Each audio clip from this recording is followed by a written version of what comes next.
regular Sunday talks with Vinny, and I think the topic of today's little chat will be you can't do it by being a good old boy anymore.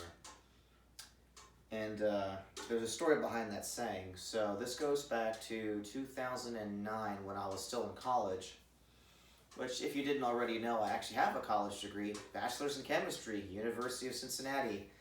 Kind of a waste. But back in 2009 when I was in college, my first year, I was 17 years old, and like every dumb young man trying to find his way in the world, and I had a professor, his name was Mark Thomas, good guy, I'm not disparaging him at all, and he was like an information technology, he was an IT guy, a computer guy, and I was taking a class called operating systems, because I'm just trying to gain some understanding of computers, because I'm kind of computer illiterate. I might have some certifications on paper, but I'm computer illiterate, like a lot of us old boomers. I know I'm not a boomer, but I told him, well, my grandfather, I want to be like him, and he went, joined the Ford Motor Company and became a mechanic, and I mean, my grandfather, I'm not even sure whether or not he had a high school diploma. That I don't know. I'd have to ask my grandmother. That said, he paid his house off long before he died. He left behind enough money to take care of his wife, and everything was good. Again, on maybe a GED or a high school diploma, I don't know. But my college professor at the time, said, well, you can't do it by being a good old boy anymore, stating that you have to go to college, you have to get to your degree, or you won't amount to anything. And that's, especially a lot of millennials, that was kind of the idea that we have been fed, is, oh, you gotta go to college, you'll never amount to anything. And it's funny, I do tree work now, I've got some videos, I can climb and chop down trees and all that good stuff, and when I'm doing some dangerous work, this just a week ago, so this Monday, I had a customer who had several dead pine trees near his house. Obviously, major property damage risk. We're talking tens of thousands of dollars of property damage if you get a gust of wind in just the right direction. And I roped those suckers, and I got them all cut down and cut up, and he was happy as can be. He handed me $1,450 for my day's work with a smile on his face. I was still significantly cheaper than the competition, and I walked away from that job with $1,400. All said and done, taxes, expenses, whatever, I was there, I worked for 10 hours total on the job site, and I was probably, on that day, taking home $80 an hour for my skilled labor.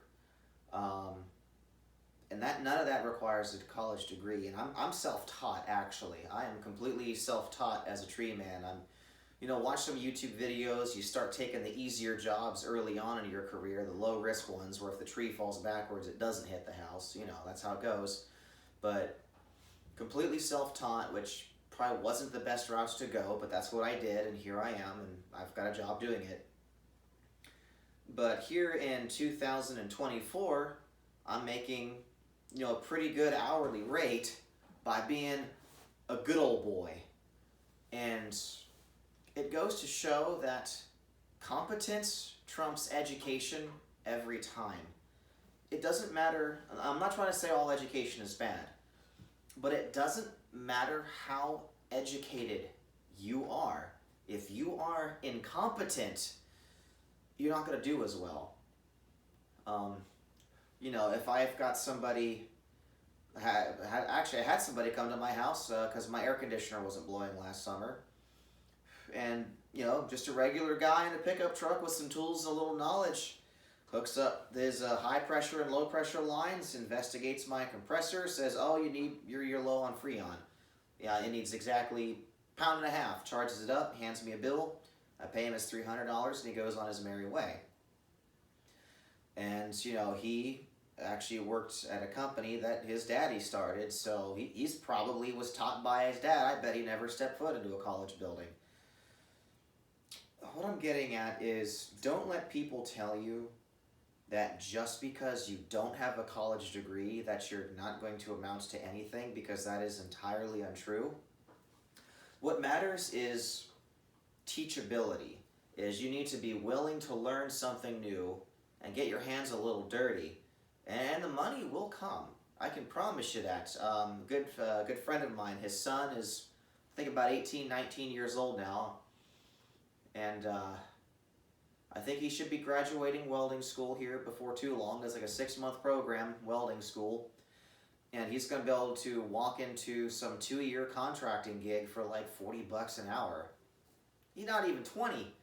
When I was 20 years old, I was actually not making any money at all because I was still in college. And I was very fortunate in that my family helped me out through college, but even so, I was still about $14,000, $15,000 in the hole when I graduated. So, I did, my degree, and I went and I couldn't find any laboratory jobs at the time, so I worked for Totes Isotoner, inspecting umbrellas. Yes, I was a umbrella quality control technician, and that was $14 an hour. That was my first job out of college.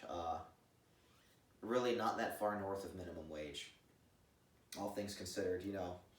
I was expecting I should be able to get $40,000 a year at least with my degree. No, more like $30,000 a year. And 2014 might have been 10 years ago, but $30,000 a year wasn't a lot then, and it's not a lot now.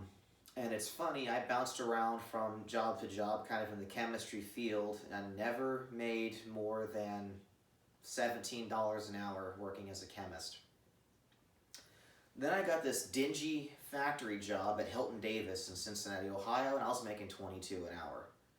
So my highest paying was $17. Working as a chemist, I go and get a factory job that, like, the job requirements are like a GED and at least 3 felonies to work in this place. $22 an hour. And I stuck with it for a while, and I switched over to a different factory job, also making $22 an hour.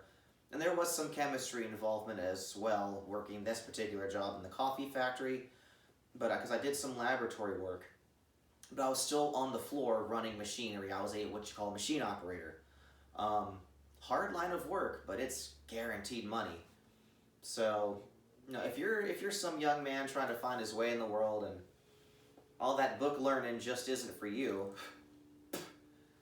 don't get discouraged, because there are absolutely opportunities out there waiting for you, but you have to be willing to get your hands dirty. And I have more fun kind of doing dirty work anyway. A lot of us guys just do, and there are plenty of people who have the patience and tolerance and the mindset for office work, and that's fine. But a lot of us just don't want to put up with it.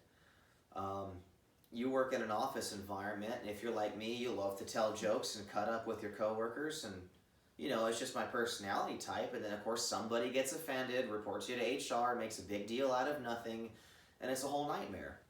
In the skilled trades, you're less likely to see that, because people are here to work, but they're not so focused on whether or not you say all the right words. They're more concerned as to if you showed up to work on time and you know how to weld the pipes, right? So that matters. The biggest thing I can impart upon you is be teachable, and in all of your learning, become competent. And it's something you absolutely can do.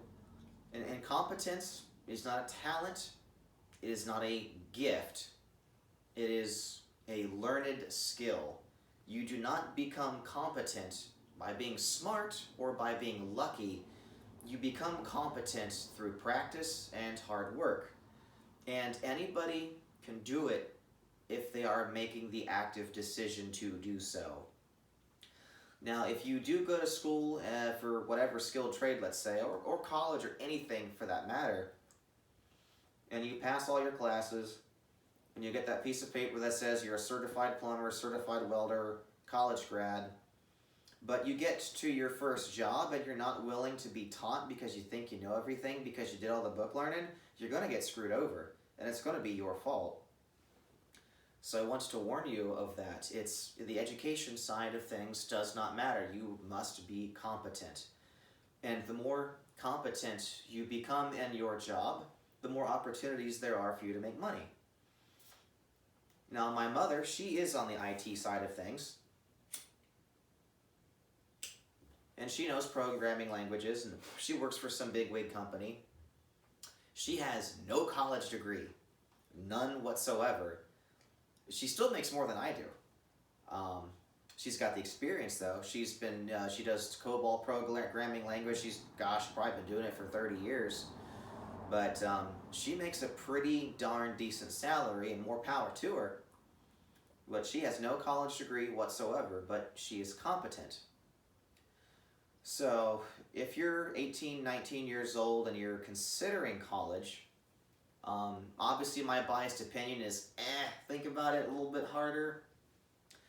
Because at the end of the day, yes, you can make it by being a good old boy. So until next week, y'all take care, and thanks for tuning in.